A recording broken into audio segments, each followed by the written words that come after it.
আসসালামু আলাইকুম। কেমন আছেন সবাই? আশা করছি সবাই ভালো আছেন। আপনারা জানেন বর্তমান শিক্ষা উপদেষ্টা নতুন নিয়োগ হয়েছেন। আর পূর্বে যিনি ছিলেন মোহাম্মদ ওয়াহিদুজ্জামান, তিনি আসলে পদত্যাগ করেছেন, তার স্থলে অভিষিক্ত হয়েছেন নতুন আরেকজন। এদিকে এমপিওভুক্ত প্রতিষ্ঠানগুলো জাতীয়করণের জন্য যে আন্দোলনটা হচ্ছিল, তারা কিন্তু আন্দোলনটা মোটামুটি থামিয়ে দিয়েছে। এখন আর আন্দোলন নেই।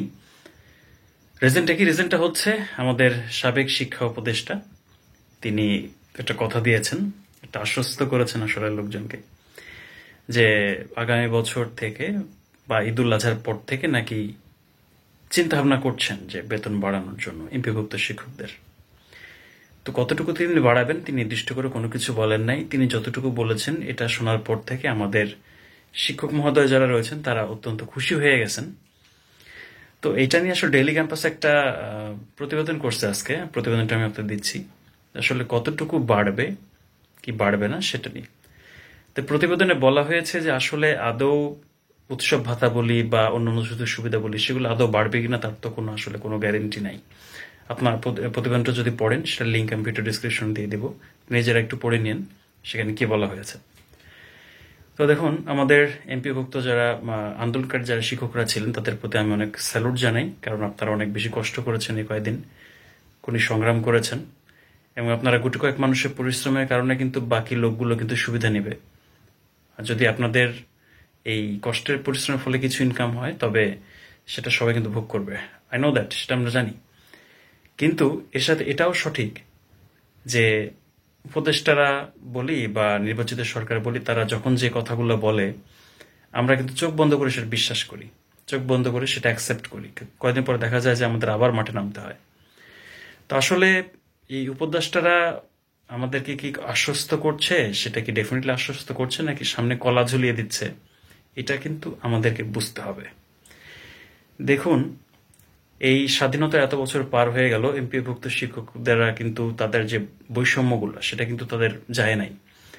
সম্প্রতি ইএফটি চালু হয়েছে, ইএফটি চালুর পরে হয়তো একটু আমরা সুদিনের সুবাতাস পাচ্ছি ধীরে ধীরে, কিন্তু পুরোপুরি কিন্তু আমরা মুক্ত হই নাই। তো এমপিও ভুক্ত প্রতিষ্ঠানগুলোকে জাতীয়করণের জন্য এর আগে বহুবার আন্দোলন হয়েছে, বহুবার শিক্ষকরা মার খেয়েছে, কিন্তু যারা আমাদের জনগণের নির্বাচন নিয়ে ম্যান্ডেট নিয়ে যারা ক্ষমতায় যায়, তারা কিন্তু পরে গিয়ে শিক্ষকদের ভুলে যায়। তারা মনে করে যে সরকারি ক্ষেত্রে যারা জব করে তাদের দামটাই বেশি, আর এমপিভুক্ত যারা বেসরকারি রয়েছে তাদের আসলে তেমন কোনো ভ্যালু নাই। তো আমি এক্ষেত্রে বলতে চাচ্ছি যে যারা আন্দোলন করছেন তাদের আমরা অনুরোধ করব যে আপনারা বিষয়টি আরেকবার ভেবে দেখুন। যে কাজটা হচ্ছে বা আমাদের উপদেষ্টা যে কাজটা বলছে, আমি খেয়াল করে দেখলাম যে এই ঘটনা ঘটার পরে নানা ধরনের ইউটিউবার নানাভাবে বলছে যে বিরাট সুখবর, আমরা অনেক কিছু পেয়ে যাব। হ্যাঁ, এমপিভুক্ত শিক্ষকদের এত বছরের পরিশ্রম সার্থক হয়েছে। হ্যাঁ, তারা কিছু বাড়ানোর উদ্যোগ নিয়েছে, কিন্তু কতটুকু বাড়বে? 1,000 টাকা বাড়ি ভাড়া, এটা তো এই জামানায় নাই। এর থেকে যদি ধরে নিলাম 1,000 টাকা বাড়াই দিল, তারা 2,000 করলো, 2,000 টাকা বাড়ি ভাড়া আপনি কোথায় পাবেন? তাহলে এটাকে বাড়ানো বলা যায়?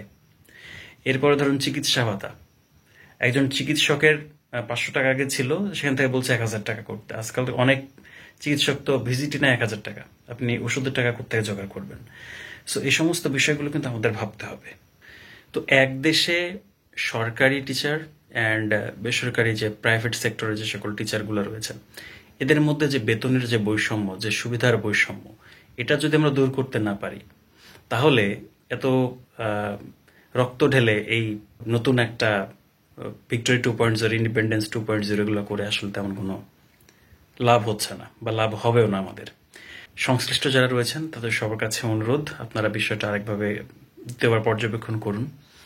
কারণ সরকার যেভাবে বলছে, আসলে অন্যরা কি বলছে আমি জানি না, বাট আমার তরফ থেকে আমার ব্যক্তিগত মতামত হচ্ছে যে চিরাচরিত চোখের সামনে যে কলা ঝোলানোর যে রীতি, সেই কলা ঝোলানোর রীতি মনে হয় আরেকবার বাস্তবায়িত হচ্ছে।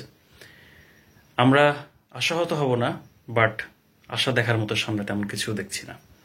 ঈদের পরে করে করে অনেক আন্দোলনই হয় বাংলাদেশে, তবে ঈদের পরে কতটুকু এটা ফুলফিল হবে এটা নিয়ে কিন্তু আমাদের বেশ কিছু কোশ্চিন এখনো রয়ে গেল। তো আপনারা আসলে বিষয়টাকে কিভাবে দেখছেন?